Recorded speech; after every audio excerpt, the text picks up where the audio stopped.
Hello, welcome back to my channel, Utterly Mental. I hope you're having an incredible day so far. If you are new here, welcome.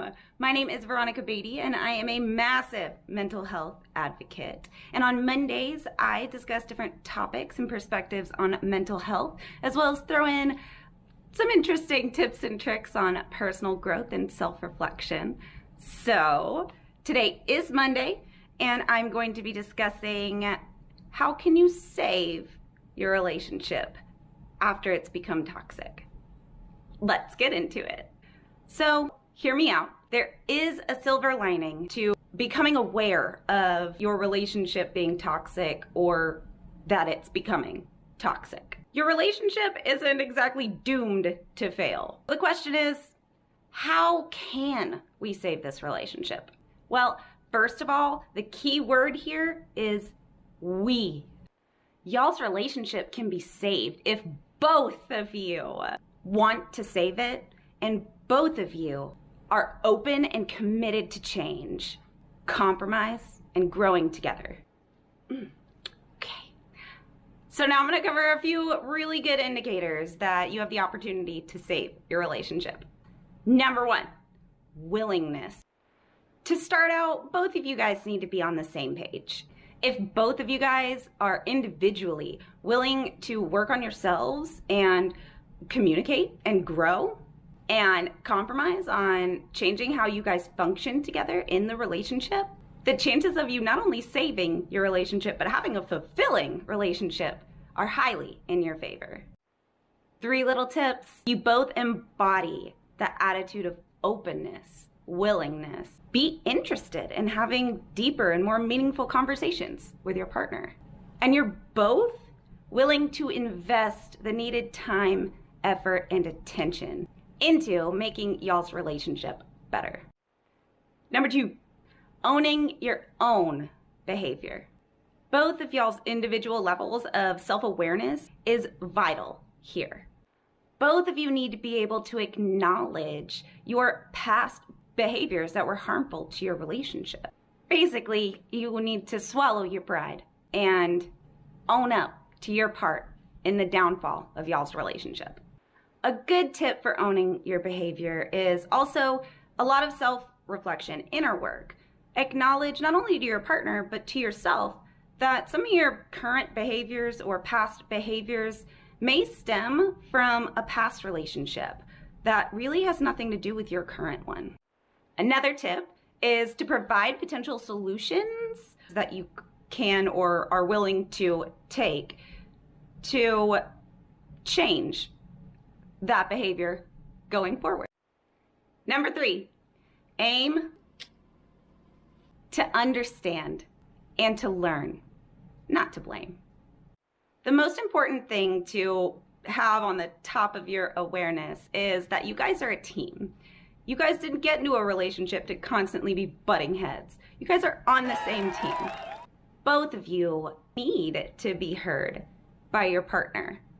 Use I feel, I felt statements when you guys are communicating. When your partner is sharing their thoughts, feelings, behaviors, and perspectives on everything that's happened in y'all's relationship, give them your full attention. Don't mess around on your phone. If thoughts come into your mind about what you want to say or you want to rebuttal or combat something that they're saying, don't allow yourself to do it. And don't have that thought keep going on in your head as your partner is speaking. Be aware that there's questions over there, but just know that they're hanging out over there. And truly pay attention to what your partner wants to say. I completely understand from personal experience that this specific advice, I guess, this specific listening skill is very difficult for people who are used to cutting off a person in mid-sentence or in the middle of a conversation to interject and get their point across or their point of view. But there's a downfall to that.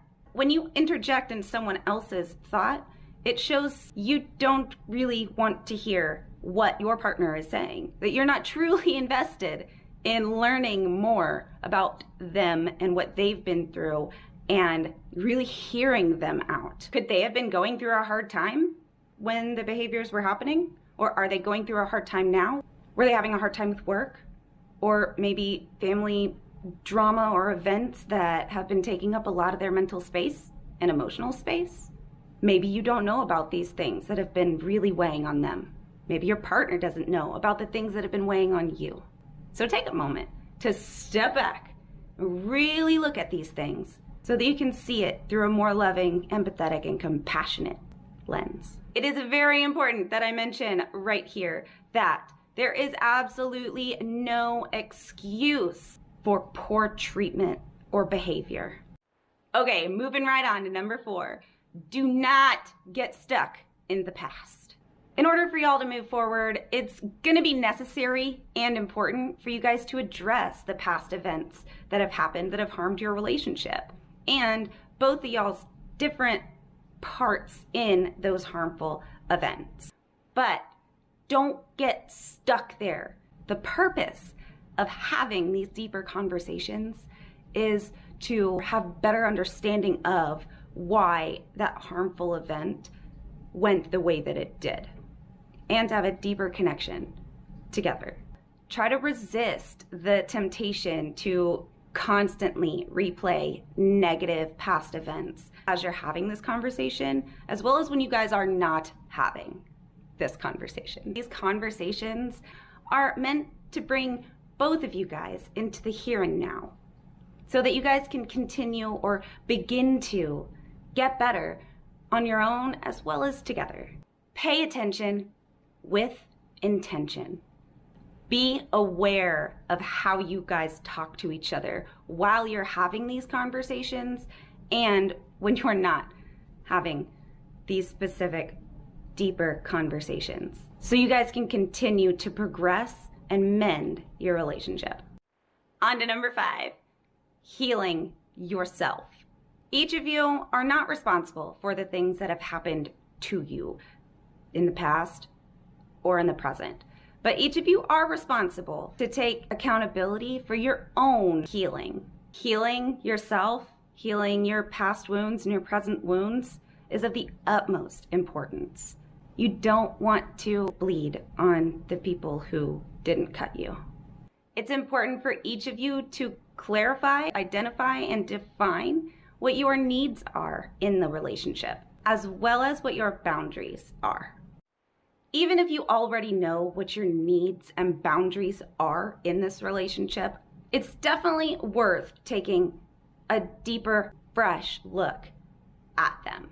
This gives you guys the chance to reevaluate how you feel about certain elements of y'all's relationship. Last, but definitely not least, number 6, be patient with the process. Both of you guys need to hold space for each other's change. Remember that it's gonna take time. Changing behaviors isn't easy. Changing your perspective and growing as an individual, it takes time, it takes practice. Be flexible and willing to understand your partner's point of view through this process as you grow. The wrap up. In order for you guys to save your relationship, both of you have to want to save the relationship. Be intentional with your own personal growth and self-reflection. Take responsibility for your own behaviors and for your own healing. Be truthful, humble, treat your partner with respect, and listen with compassion. You may want to seek out individual or couples counseling for some of the issues that you guys are currently dealing with. And if you're doing that, you're doing it as a team. Other options are talking to a close friend or joining a community couples group that meet regularly. I appreciate you so much for joining me again today. If you enjoyed this video, please hit that subscribe button, give me a like or a dislike, share this with a friend or on your social media. And I want to hear from you guys. Were the points that I covered in this video helpful for you? Have you used any of these to repair your relationships? What was that like for you? Be a part of the community. Leave a comment below and let's discuss it. Again, I appreciate you so much for joining me today. I hope to see you next Monday. Please do not go to bed tonight without finding a reason to genuinely smile. Be kind and take care of yourself. Utterly Mental out.